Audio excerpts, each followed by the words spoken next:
Boa noite, Ana, tudo bem? Beleza, pessoal. Então, a gente agora começou a gravar, né? Então, a gente, nesse encontro, 15ª semana, a gente começa o nosso segundo bimestre, certo? Esse segundo bimestre, a gente vai estar bastante atribulado, porque a gente tem bastante coisa para fazer, em menos tempo, na verdade, né?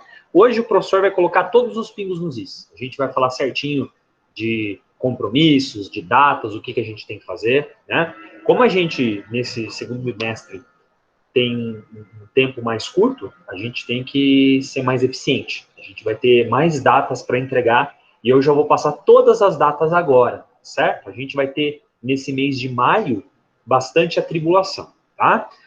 Antes de mais nada, pessoal, só comentar aqui, vocês já devem ter percebido que o professor colocou as faltas de vocês lá no AVA, certo? Até recebi e-mails de alunos que estavam dizendo que o número de faltas estava maior do que devido, né? O professor descobriu o que ele fez. Foi erro do professor. Quando eu pedi a planilha para baixar, eu acabei colocando para ele computar somente as respostas corretas das questões de frequência. E a gente havia comentado que não importa se você acerta ou se você erra, né? Importa você fazer a questão, certo? Então, você já deve ter percebido que agora, lá no AVA, ele está realmente o número real. A representante, ela passou também um pedido lá para a assessoria pedagógica para que ela conferisse as faltas também. Então, eu comparei o espelho do que a assessoria me passou com o meu, e agora, de fato, todas as faltas estão de acordo, estão corretas, ok? A Raíssa está perguntando qual o número máximo de faltas pode ter, né? Então, cada vez que você tem uma falta, você perde 3 aulas, certo? Você não pode passar de 18 faltas. 18 faltas é o critério para você reprovar, né? Então, é muito importante que vocês se atentem a isso, certo, pessoal? Por isso que o professor fala que é importante você sempre fazer a questão de frequência. Claro que essa semana estavam erradas, né?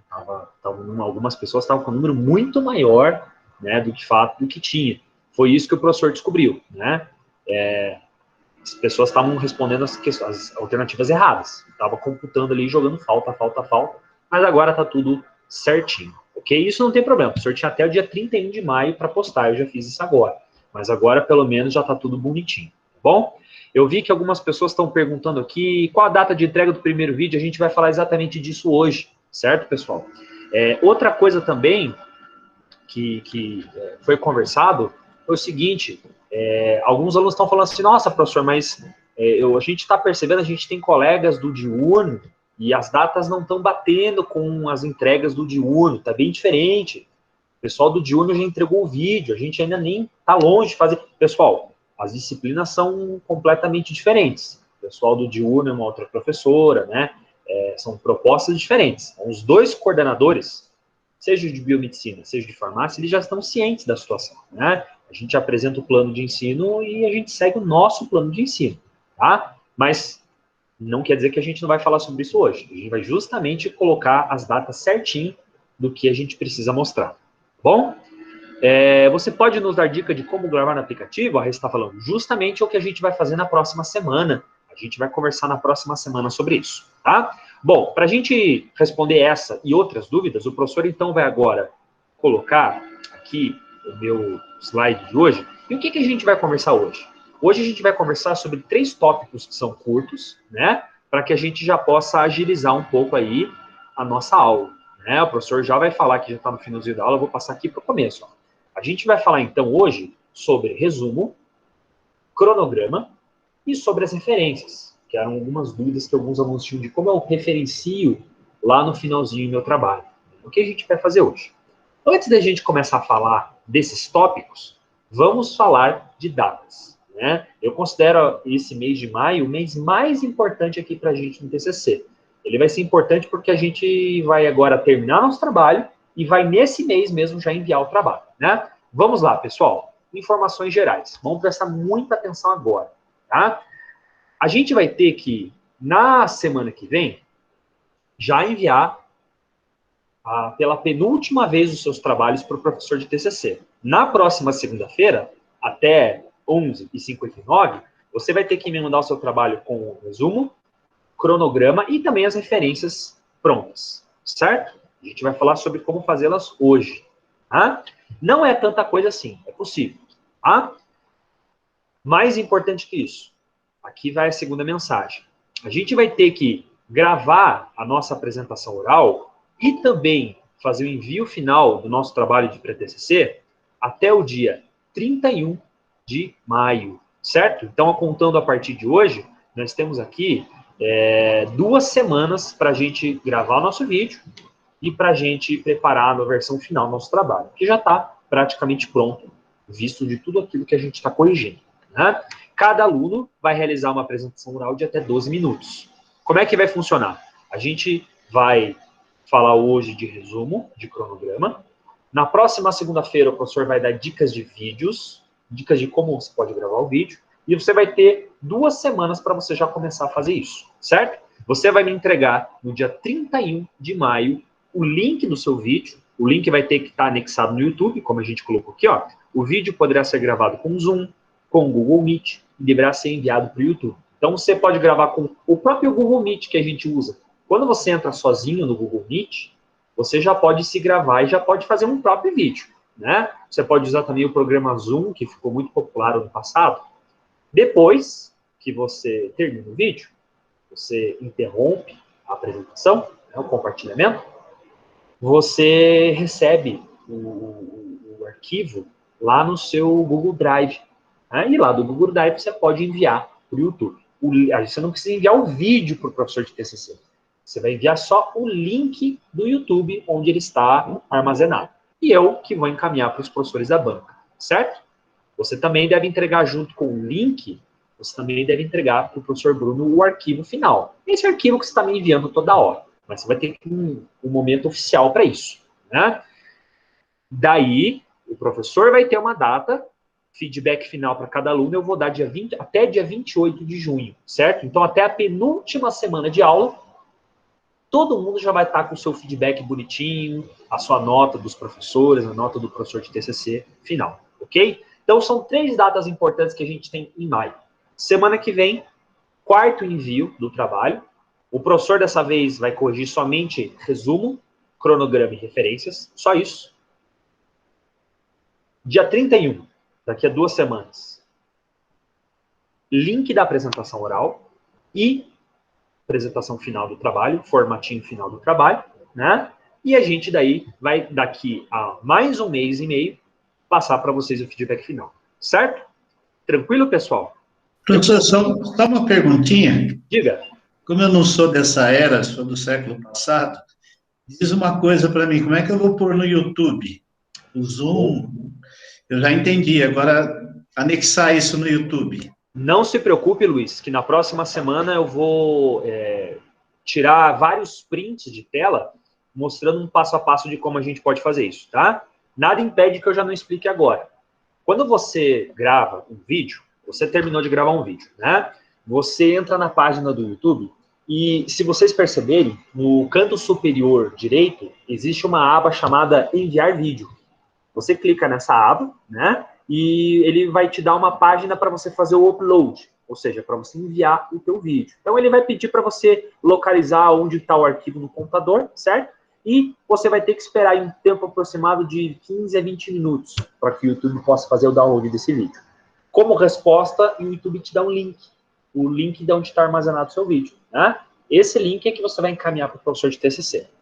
Não se preocupe que a gente vai colocar um passo a passo na próxima segunda-feira, tá bom? Beleza, obrigado. Tranquilo. Isso aí não é só a dúvida do Luiz. Eu imagino que muitas pessoas ainda não fizeram isso, podem estar com dúvida, né? A gente vai solucionar isso passo a passo. Tá? Hugo perguntou assim, é só o áudio, professor, ou precisa aparecer no vídeo? Hugo, infelizmente, pediu-se que os alunos aparecessem no vídeo, certo? É importante o aluno aparecer no vídeo para que a gente possa ver a edição dele, né? Ele apresentando metodologia, vendo como ele está com afinidade, com intimidade com o seu tema, certo? Você não precisa dar um destaque principal para você, né? Você, na verdade, vai compartilhar a tela do seu computador, né? Você já pode começar a apresentação com o vídeo já compartilhado. Então, você só vai aparecer pequenininho na câmera, você não vai ter um destaque do seu corpo, tá bom? O problema é que meu PC não funciona a câmera. Olha, eu posso até Pois é, até o momento, os alunos eles estavam dando um jeito de conseguir esse, sabe, essa imagem. Eu peço que você faça o possível para você conseguir isso, tá bom? O celular, como você está falando, é um equipamento que muitos alunos usaram, até mesmo para apresentar ao vivo os seus próprios TCCs. Eu acredito que você consiga fazer isso, certo? Mas, em caso de dificuldade, daí você me manda um e-mail. Bom? Pessoal, quero saber se tem mais alguém que tem outra dúvida, pessoal. Gostaria de aproveitar aqui um momento.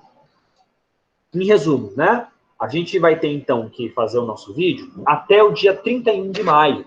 Ou seja, a partir de hoje são 2 semanas.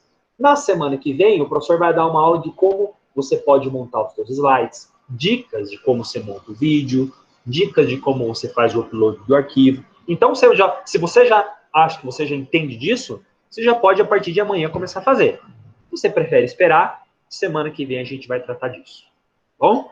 Você já mandou o template, professor, dos slides, de como vai ser a apresentação? Eu posso mandar. Não existe um template oficial dos slides para agora, né? Mas eu posso criar um template para vocês, né? Como a gente está falando de uma apresentação de 12 minutos, ele tem que ser uma apresentação bem compacta, né? Assim, bem rápida, né? O Natan também está dando feedback que gostaria de um template, então a gente pode oficializar um template sim, tá? O senhor vai passar um template para vocês. A gente pode até usar o mesmo template que foi usado no ano passado, para os alunos apresentarem ao vivo, né? Então, você pode usar esse template, eu vou encaminhar para vocês, tá? Ainda essa semana, eu encaminho para vocês esse template.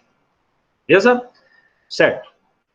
Mais perguntas, pessoal, até o momento? Então, beleza. Então, agora, perceba, quando o professor falou no começo da aula, que é isso que a gente falou, né? Maio vai ser um mês bem atribulado, né? A gente tem um bimestre que é de 2 meses, contando a partir de hoje, aí praticamente 2 meses que a gente tem de segundo bimestre, né? Então, em maio, a gente já vai decidir muita coisa importante, tá bom? Thalita perguntou, professor, tem um tempo mínimo de vídeo? O tempo mínimo a gente não estipula. O tempo máximo é de 12 minutos. A gente coloca 12 minutos, mas na prática tem alunos que vão um pouco menos e alunos que vão um pouco mais. Eu vou dizer para vocês, eu sugiro que vocês façam assim, ó, uma média, né, entre 11 e entre 13 minutos, tá? Porque tem alunos que, o ano passado, se estenderam por muito mais tempo e perderam nota.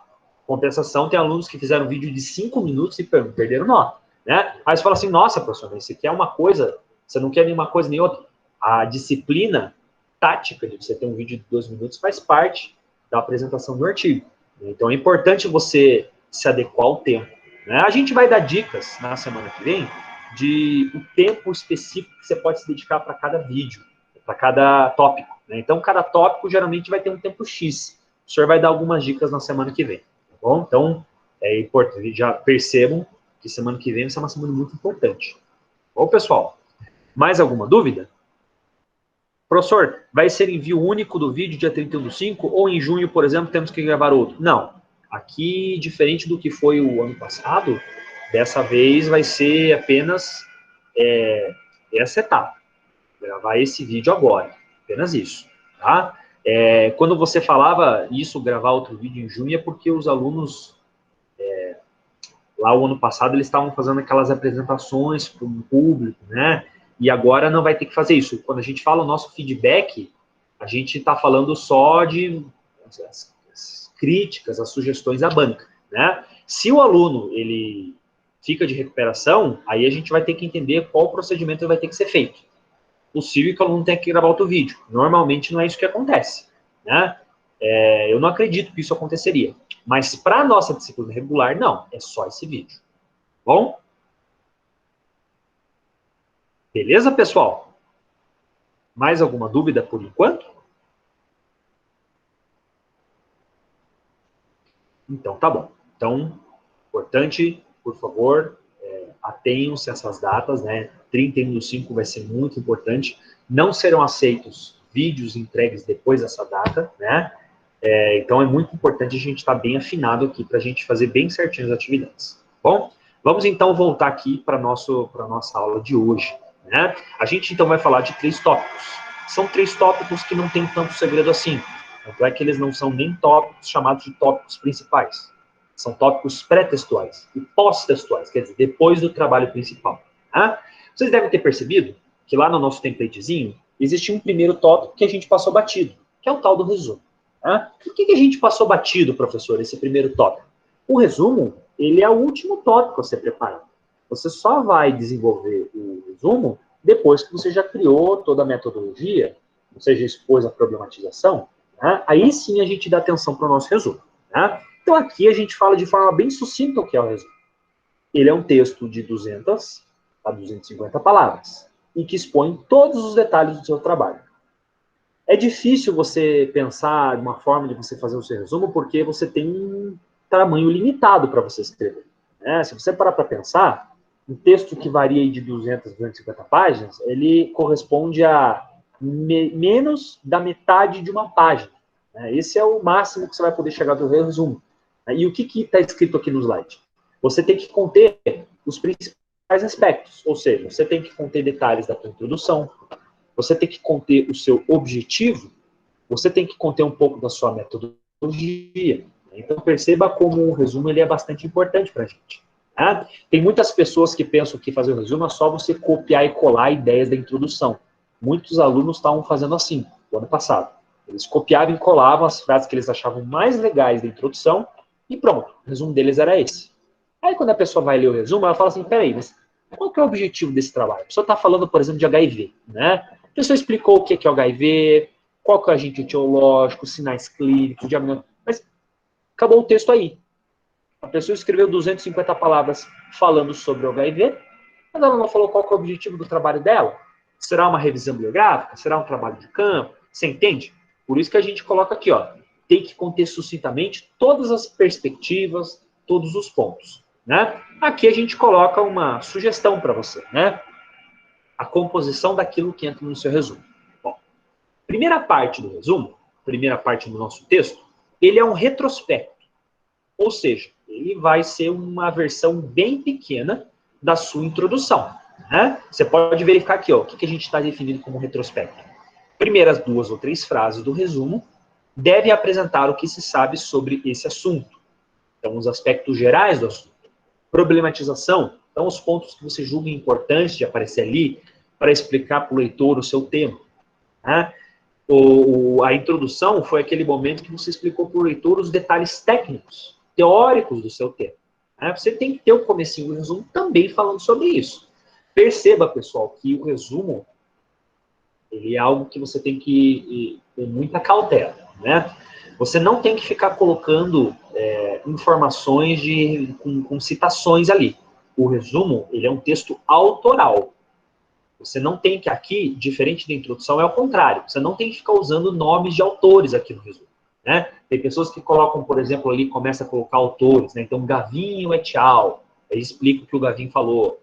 Fulano et al. 2009, o que o fulano falou em 2009. Não. Esse é um texto que você resume com as suas próprias palavras. Certo? É uma coisa sucinta. Né? Não precisa ter muito teor técnico, mas tem que resumir bem o seu tema.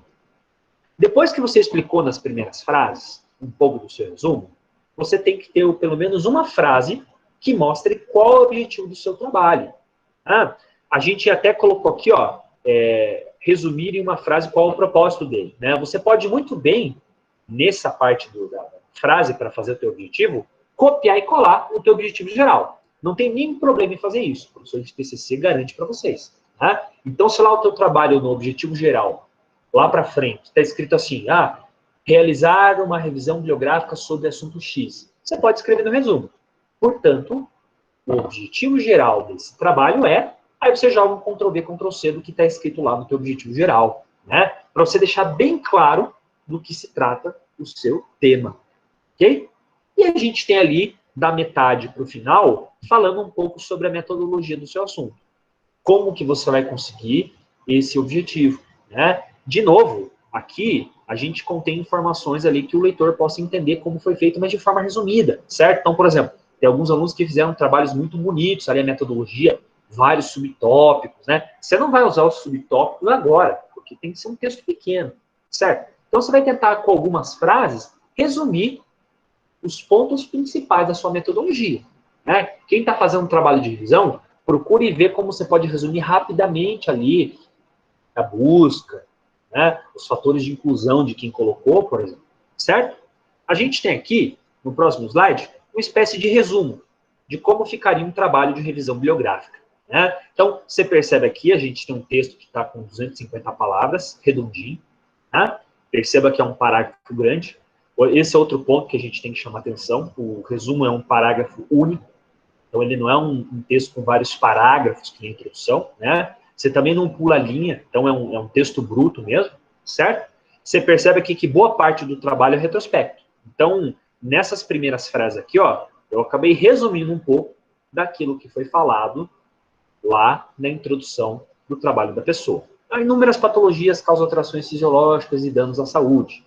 É importante que se conheça a capacidade das interações existentes dentro do organismo para promover diagnósticos que efetivamente auxiliem o tratamento. Você percebe que a gente aqui está falando sobre a problematização do tema, estamos falando sobre definições gerais, para o leitor começar a entender um pouco do assunto. Veja essa frase aqui, ó.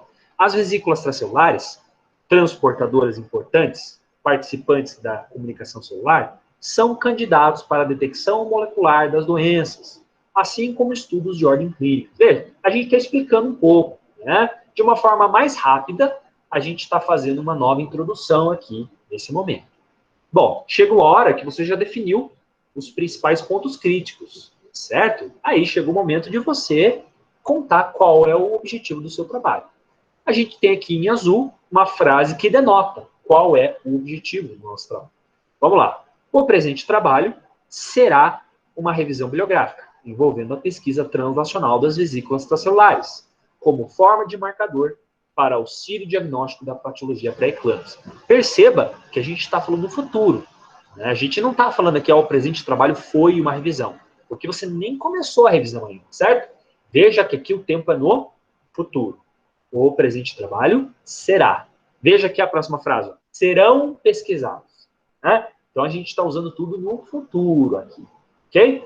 A próxima frase é a metodologia resumida de um trabalho de revisão. Então, em verde está escrito: serão pesquisados artigos através dos escritores pré-eclâmpsia, vesículas transcelulares, exossomos e placenta, em indexadores científicos como o PubMed e ScienceDirect. Tá um resumo bem resumido mesmo. Né? Você pode até fazer um pouco maior se você conseguir ali trabalhar um pouquinho mais o número de palavras, se você conseguir resumir um pouco o retrospecto. Né? Não existe muito uma lei, uma regra de como fazer um resumo. O que é importante é você respeitar o máximo de palavras, você buscar colocar os critérios que consigam resumir de fato o seu trabalho, não só ficar falando de introdução, não só ficar falando de metodologia. Tenta falar um pouco desses 3 tópicos: introdução, objetivos e aí metodologia.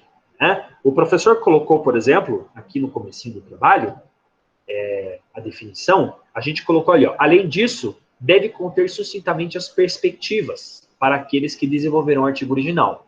Quem pretende fazer uma pesquisa de campo, você pode colocar uma ou 2 frases, aquilo que vocês acreditam que vai acontecer, uma espécie de hipótese. Né? De forma bem rápida, você pode sugerir. Então, acredita-se que a contagem no número de pessoas com o Covid foi devido ao uso de cigarro. Será pelo uso de cigarro? Você já pode dar um pouquinho da suspeita que você imagina, se assim vocês desejarem. Ok? Esse seria o tópico resumo. Na próxima semana, vocês vão estar fazendo a 4ª postagem do trabalho. Né? O professor vai ler um pouquinho o resumo de vocês e vou dar algumas sugestões, algumas dicas para vocês. Tá bom? Para vocês poderem se basear ou não no trabalho. Tá?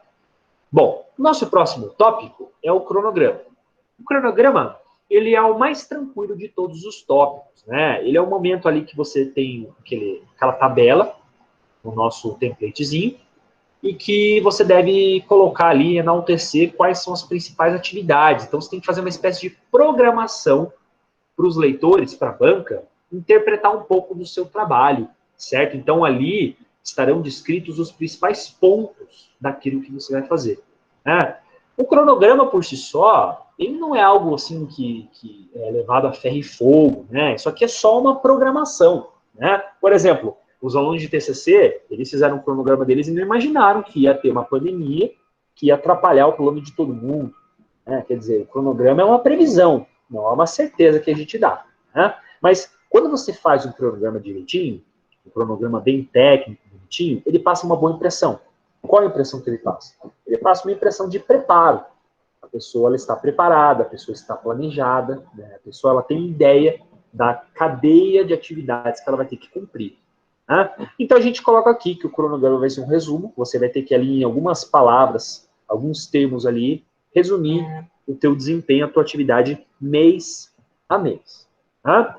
Esse cronograma, ele antigamente variava, né? Então ele colocava, por exemplo, de janeiro a dezembro. A gente aqui vai estipular um cronograma para o nosso segundo semestre. Ou seja, procure criar um cronograma que vai de julho até dezembro.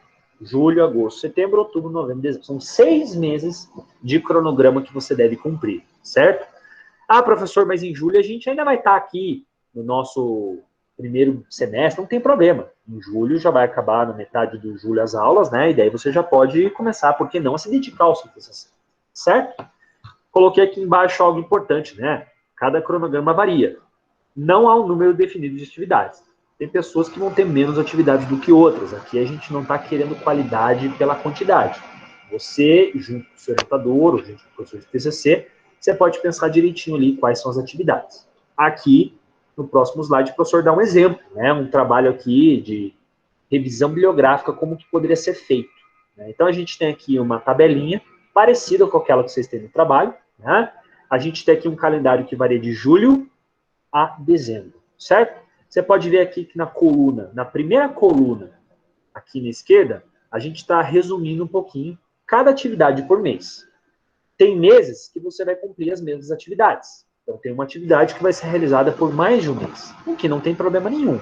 Você pode ver aqui, ó, a pessoa ela vai ter o desenvolvimento do projeto julho, agosto, setembro, entrega e apresentação do projeto novembro, coleta de dados vai acontecer em julho, agosto, setembro, organização dos dados, agosto, setembro, outubro, redação do TCC, vai de julho até o final, novembro. A defesa, a pessoa planeja fazer a sua defesa em novembro. E, finalmente, a correção final em dezembro, depois de já ter passado, né, do descrivo da defesa. Então, isso aqui é uma sugestão. Tem pessoas que vão fazer um trabalho de campo, as pessoas podem colocar lá aplicação do questionário, mês tal, né? Entrevista, mês tal. Então, coleta de informações no hospital, mês X. Aí a pessoa é que vai se planejar. Né? É interessante só para a banca entender um pouquinho o poder de síntese de planejamento do pesquisador. São planejamentos como esse que a gente vai crescendo como pesquisador. Né? Se no futuro você participar de algum tipo de pesquisa, algum tipo de projeto, você já pode pensar aqui em estipular um cronograma. Ok?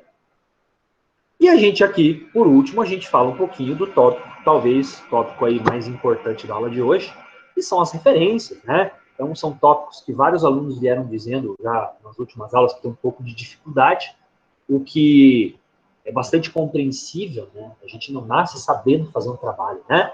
Esse é o tipo de conteúdo que a gente aprende na prática, né? Quando a gente começa a fazer o nosso próprio trabalho, certo? É importante a gente pensar aqui nas referências. Primeiro, a gente tem que entender bem a nossa situação. A gente, por exemplo, está fazendo o nosso pré-TCC e a gente não está com um número tão grande de referências ainda no nosso trabalho, certo? Então, tem pessoas que estão com bastante, eu entendo, né? Mas, comparado a como o seu trabalho vai ficar no final, você ainda está com relativamente poucos trabalhos, certo? Então, é o momento de você fazer direitinho para você poder entender como é feito e para você não ter dificuldade lá no final do ano, certo? Tem alguns pontos que são muito importantes que eu já digo agora, antes da gente começar a entender como fazer referência, que é o seguinte: não facilite o trabalho da banca, pessoal. A banca, por exemplo, muitas vezes você tem um trabalho difícil e a banca ela vai muitas vezes olhar lá nas referências, ela vai querer ver algum erro, alguma coisa assim. Não facilite o trabalho de um avaliador, né? Não façam, né? Não esqueçam de colocar nenhuma referência no trabalho. Né? Então, revisem do começo ao fim a introdução de vocês, a metodologia, para ver se vocês deixaram o nome de fora, certo? Não repitam informações. Procurem não colocar as referências de forma incompleta. Se você tem como achar o título, número, aquela revista, o ano, faça isso. Né? É importante porque as referências são um dos tópicos que a gente fala que causa boa impressão. Ou, às vezes, a primeira impressão. Pessoas que começam a corrigir a partir das referências, né? Então, ele vai olhando lá, à medida que ele vai lendo nomes na introdução, ele já vai comparando lá com a referência. Será que esse cara daqui? Deixa eu ver. Tá. Será que esse aqui não tá aqui? Interessante. Né? Façam isso, então. Façam uma boa impressão, criar uma referência bonita. Certo? Como que funcionam as referências, então, professor? Bom, a gente tem 3 modalidades aqui de fonte. Artigo, site e livros. Certo? Basicamente isso que vocês se inspiraram para produzir aqui as referências de vocês. Né? A gente vai começar aqui do mais comum, tipo mais comum de pesquisa, que é através de artigos. Né? Bom, diferente lá do trabalho, que você teve que fazer lá na introdução, que você tinha que colocar apenas o nome do primeiro autor, aqui você vai colocar o nome de todos os autores. Nenhum nome pode ficar de fora, ok? É comum, por exemplo, a pessoa achar que lá nas referências, então, só coloco aqui também o nome do primeiro autor, não é verdade? Não. Você continua colocando sempre o nome de todos os autores. Né? Como que a gente vai fazer, então, referência para o tipo de artigo aqui? A gente vai escrever, antes de mais nada, sobrenome do primeiro autor. Veja que o sobrenome eu estou deixando em caixa alta, caps lock. Né? Então, toda letra de forma aqui em caixa alta, né? Vírgula, nome do primeiro autor. Esse nome pode ser abreviado ou não. Ultimamente, a gente está fazendo apenas a inicial da letra da pessoa. Inicial, ponto. Certo?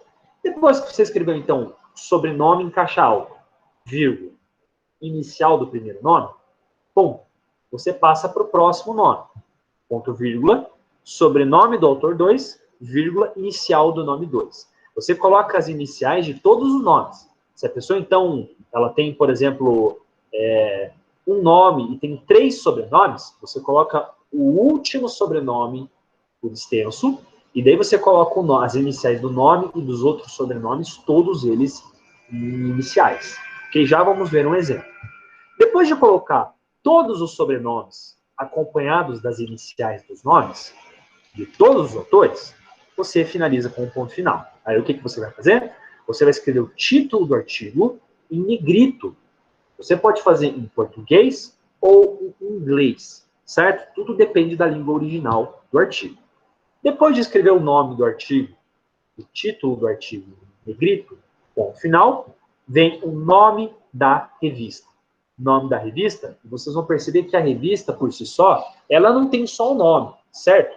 Todo artigo científico, ele tem o nome da revista, ele tem o volume, número e até mesmo a página. É muito importante quando você está descrevendo uma referência, você colocar todos esses aspectos, né? Então, você coloca, por exemplo, o nome da revista, o volume, então você pode colocar lá, Revista Brasileira de Cardiologia, vírgula, volume 14, vírgula, número 2. Aqui o professor esqueceu, eu posso até colocar aqui, ó, página, vírgula. Então, você coloca lá, da página 14 à página 20, vírgula, ano, ponto. Então, Revista Brasileira de Cardiologia, vírgula, volume 5, vírgula, número 3, vírgula, página 10 à página 19, vírgula, 2021. Veja, coloquei todos os detalhes para a pessoa identificar não só o nome da revista, até o volume, até o modelo que ela veio. Bom, tem alguns trabalhos que tem aquele código que a gente conversou na última aula, que é o DOI, Documento de Identificação de Objetos. Se você tem um número do DOI, você pode colocar ali. Não é obrigatório você colocar DOI, mas muitas pessoas colocam porque cada vez mais os artigos vêm com o DOI, certo? Vamos ver um exemplo aqui embaixo. Olha só, eu tenho aqui 2 autores nesse determinado trabalho. Né? Eu coloquei ali primeiro o nome do autor, sobrenome, né? Então, Aveleira. Perceba que eu coloquei tudo em caixa alta, vírgula. Coloquei o nome completo dele. Essa vez eu não coloquei abreviado, eu preferi fazer por extenso. Se você quisesse fazer abreviado, como é que ficaria? Aveleira, vírgula, JCR, ponto, vírgula. Certo, pessoal? Segundo nome, Botino. Vejam que o sobrenome do autor 2 também é em caixa alta, vírgula, Juliana. Poderia ser Botino, vírgula, G. Ponto. Se eu escrever abreviado ou não o nome, Aí vai do estilo que eu resolvi adotar, né? Ou você faz todas as referências com o nome abreviado, ou você faz todas elas com o nome por extenso. Não fica fazendo uma abreviada, outra por extenso. Faça uma padronização. Bom? Perceba que depois vem uma frase em negrito. O que é essa frase aqui? Essa frase é o nome do artigo que a gente colocou em negrito. Sífilis, 2 pontos. Diagnóstico, tratamento, controle. Esse arquivo, ele estava nos Anais Brasileiros de Dermatologia, né? Volume 81, número 2. Página foi da 111 à página 126. O ano é de 2006. A pessoa, inclusive, tem aqui o código do DOI, documento de identificação. Então, isso aqui faz com que uma pessoa que se interesse por uma determinada informação do seu trabalho, ela possa procurar de onde ela veio. Isso aqui garante que a pessoa, com certeza, vai achar o trabalho indexado na internet. Se você, por exemplo, coloca ali, não coloca o nome da revista, não coloca o nome do ano, você vai cada vez mais dificultando o acesso à informação, né? Isso é um ponto muito importante que muitos editores, eles até mesmo recusam trabalhos, né?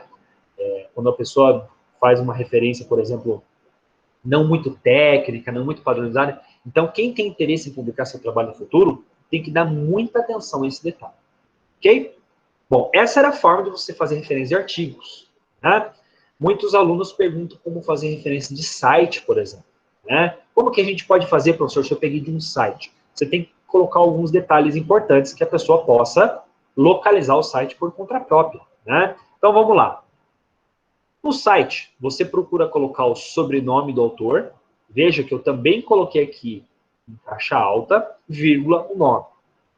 Depois de colocar o sobrenome seguido do nome, seja abreviado ou não, eu coloco em negrito o título da matéria.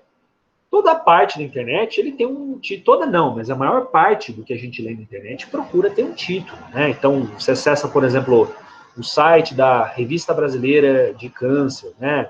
Você acessa ali um site de análises clínicas, o Portal Acadêmico Brasileiro de Análise Clínica. Eles procuram ter, por exemplo, uma chamada, um título para a matéria.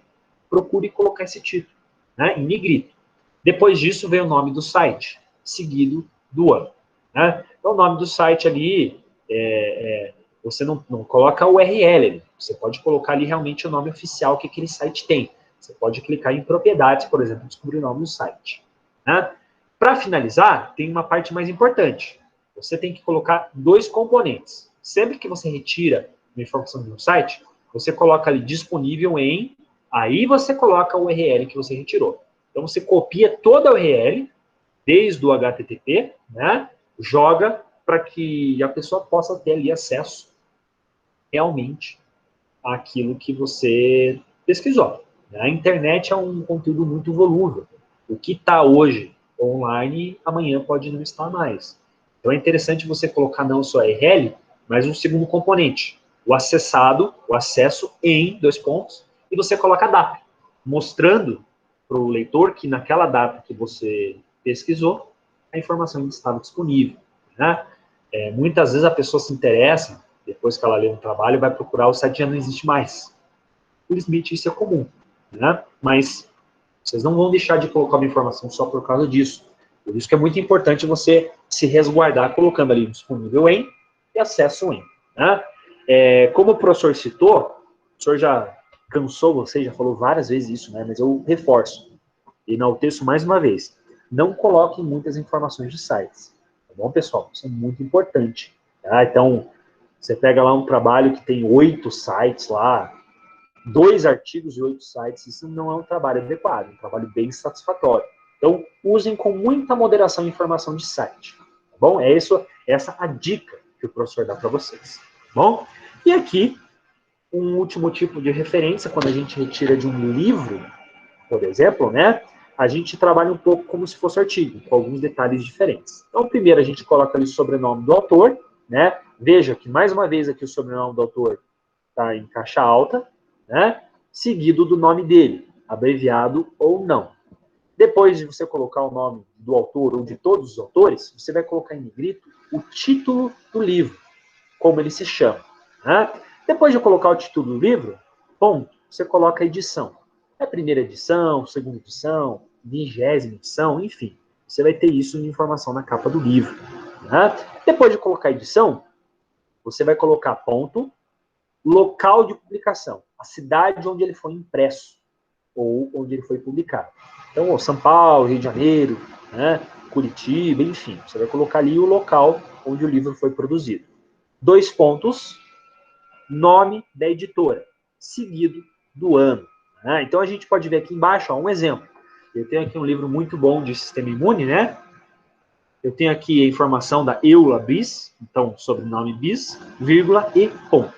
Coloquei aqui em negrito o nome do livro, né? Seguido da edição. Então, o livro foi de primeira edição. Cidade que esse livro foi publicado, foi em São Paulo, 2 pontos, editora Todavia, vírgula, 2015, o ano de publicação. Né? Veja que aqui a forma de referência de um livro ela é um pouquinho mais curta, um pouquinho mais objetiva. Né? Ah, professor, eu posso colocar também o capítulo do livro? Pode. Muitas vezes a pessoa coloca o capítulo aqui junto com o título. Então a pessoa coloca o título do livro, vírgula, capítulo 3, doenças parasitárias do homem. Né? Você pode colocar, sim, o capítulo junto do título. Aí vai questão do estilo que você vai adotar. Certo, pessoal? Ó, Brutinho, só vai espirrar. Desculpe. Bom, dito isso, a gente viu aqui as 3 principais formas de referenciar artigo, livro e site. A informação mais importante vem agora. Como que eu vou indexar essas citações, essas referências, professor? A gente coloca elas em ordem alfabética. Você organiza, então, as referências de A a Z. Você pega a letra do sobrenome do autor e você vai colocar ali de A a Z. Então, Afonso, por exemplo, Alfonso vem antes, por exemplo, de Zélia, por exemplo. Né? Alfonso vem antes de Gavinho, que vem antes de Ricardo, por exemplo. Né? Sobrenome do autor que você vai utilizar para você indexar. O Word consegue fazer isso para você. Se você seleciona, por exemplo, marca, seleciona todas as referências ali, você pede para classificar de A a Z, ele faz automaticamente isso para você. O trabalho aí de 1 segundo já está pronto. Tá? Muito importante, então, como o professor realçou, não esqueçam de colocar todos os trabalhinhos, não deixar de colocar o ano, não deixar de colocar o nome da revista. Então, tem alguns alunos, às vezes, que esquecem o nome da... Só coloca o título, não coloca o nome da revista, né? Sejam perfeccionistas nesse ponto, nesse detalhe, tá bom? Vamos aproveitar que o TCC1 ainda não tem tanta referência assim, na verdade, para a gente poder caprichar nesse aspecto. Tá? Dito isso, nós falamos um pouco sobre o resumo, sobre o cronograma, sobre as referências.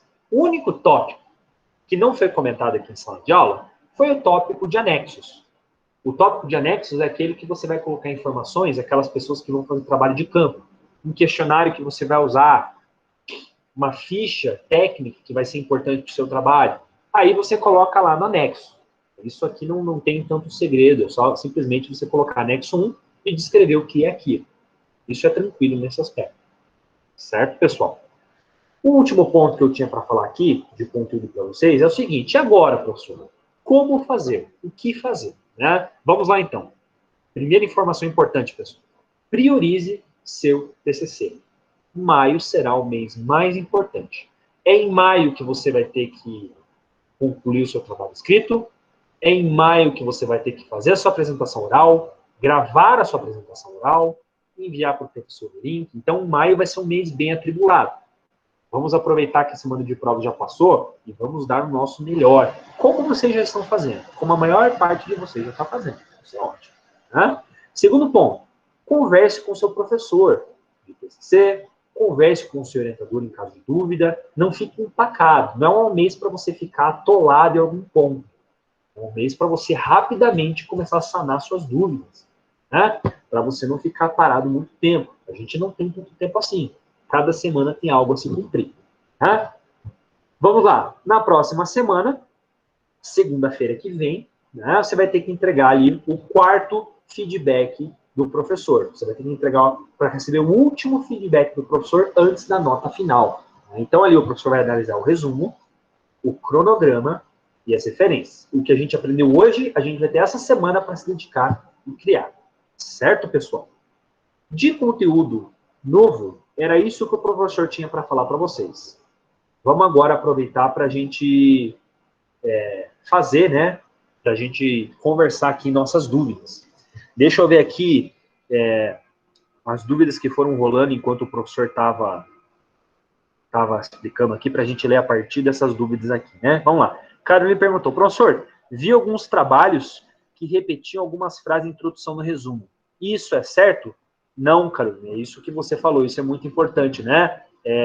Não se recomenda isso, tá? É aquilo que o professor falou, né? Às vezes a pessoa tá Ctrl+C, Ctrl+V de um lugar e do outro. Às vezes Ctrl+C, Ctrl+V do resumo para a introdução e vice-versa. Não se faz isso, tá? Você cria ali uma frase inédita. Pode ser parecida, né? Mas não faça Ctrl+C, Ctrl+V. Tudo bem? É importante criar algo novo. Por isso, daí vem a responsabilidade de fazer o resumo por último. Ok? O Luiz falou assim, acho importante que tenhamos o número da fonte do resumo. Ela é Arial 12. Da mesma forma, eu acho que ele não está escrito no nosso template. Eu acho que está escrito lá, né? Acredito que esteja escrito lá. Se não tiver, eu já defino aqui, né? Ele é Arial 12, da mesma forma que a introdução. Tudo bem? A Manuela falou assim, o slide no AVE está diferente, essas informações não tem. Sim, a versão oficial da aula é a nossa live. O professor pode trazer informações novas aqui na aula de segunda-feira. Isso é prerrogativa do professor. Tá? O Natan perguntou, verdade, não tem as informações sobre como fazer as referências. Por isso que eu digo, aproveitem para ver aqui o vídeo. Né? O professor pode postar lá essa nova versão atualizada no nosso trabalho. Não tem problema não, faço isso agora. Tá? No template está. Ah, legal, a Carolina já respondeu. Então, no nosso template já está lá. Né? A Maria falou, só na anatomia do template. Eu acho que está se referindo em relação às referências, né? O professor atualiza lá. Tá bom? O professor vai colocar agora lá, não só o link, eu também coloco lá o slide atualizado. No cronograma, os meses de fevereiro até junho eu tinha preenchido. Devo excluir? Não é necessário. Não é, o cronograma é o tipo de coisa que não é obrigado você fazer padronizado, tá? O professor sugeriu fazer de julho a dezembro, mas se você já fez de fevereiro, você pode fazer também. Desde os anos passados, a gente mantinha ali o cronograma sendo freestyle mesmo. Se a pessoa sentiu que é importante falar o que ela já fez, ela pode fazer. E também, se alguém quiser deixar de fora o primeiro semestre, não vai ser prejudicado. Né? A parte do cronograma que está escrito, contato com o local de pesquisa, posso retirar já que é uma revisão? Exatamente. Aquilo é só um modelo, né? Você vai apagar em cima e você vai escrever da forma como você quiser. Você pode usar, se basear naquilo que o professor falou ali. Né? Beleza? Tranquilo. E aí, pessoal, mais dúvidas até o momento? Alguém gostaria de ter a palavra? Mais dúvidas que podem não estar claras?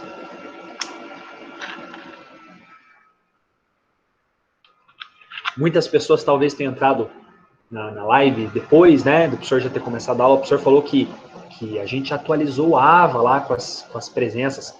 Foi um erro de como o professor, o erro por trás do computador, não do computador, da pessoa por trás do computador, né? A gente colocou lá direitinho, a gente deu uma bela atualizada. Agora está certo. Agora é a versão correta. E eu conferi lá direitinho com a assessoria pedagógica, oficialmente, realmente, o número de faltas de cada um. Ok? Vejo que tem mais coisa aqui. Beleza, então. Eu vou também mandar o template dos slides. Onde vejo essas faltas? As faltas já estão lá no AVA. Ela já está lá naquela... Acho que vocês têm acesso, né, ao boletim de vocês. Acho que é o espelho de notas das disciplinas. E acho que as faltas estão juntas com as notas, né? As notas de TCC1 vocês ainda não têm. Mas vocês já têm as faltas. Bem? Professor, só um detalhe. Oi. Eu não faltei, eu nunca faltei na sua aula e nem na aula do outro professor, né? E realmente teve uma pergunta que eu cometi um erro na hora de responder. E eu estou com 3 faltas, mas não, a questão não é mais comigo, não. É de fato com os amigos, né? Porque 3 não vai alterar muito. Nem altera a nota e nem altera a questão da presença aí, né? Da reprovação.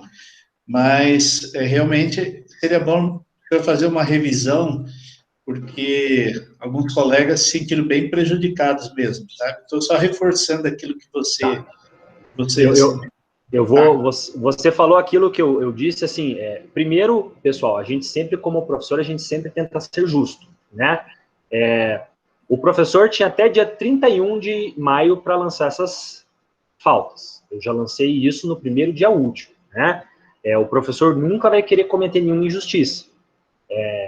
Quando eu percebi que alguns alunos estavam com um número muito maior de faltas, a gente percebe alguma coisa tem, né? E, de fato, eu percebi que lá, quando eu fiz o download, a gente tinha realmente alguns alunos com muito mais faltas do que devia, porque o critério que o professor devia ter colocado não foi colocado, né? Mas agora, Luiz, eu não entendo por que algum aluno estaria prejudicado. Agora as faltas já todas foram atualizadas, né? Agora o que é justo foi realizado, né? A gente vai tentar ser justo para os dois lados. A gente vai tentar ser justo para que nenhum aluno tenha erro, seja injustamente prejudicado, mas a gente também não vai desconsiderar nenhum tipo de falta que, de fato, foi feito, certo? É importante que isso fique bastante claro, certo, pessoal? Obviamente, alguns alunos estavam com um número de faltas muito maior do que devia. E foi muito importante esses alunos terem entrado em contato com o professor, né? De forma alguma, o professor quer prejudicá-los. Mas esse critério eu acho que a gente resolveu agora, certo? Ok. Então, beleza. Mais alguma informação, pessoal? Estamos tranquilos?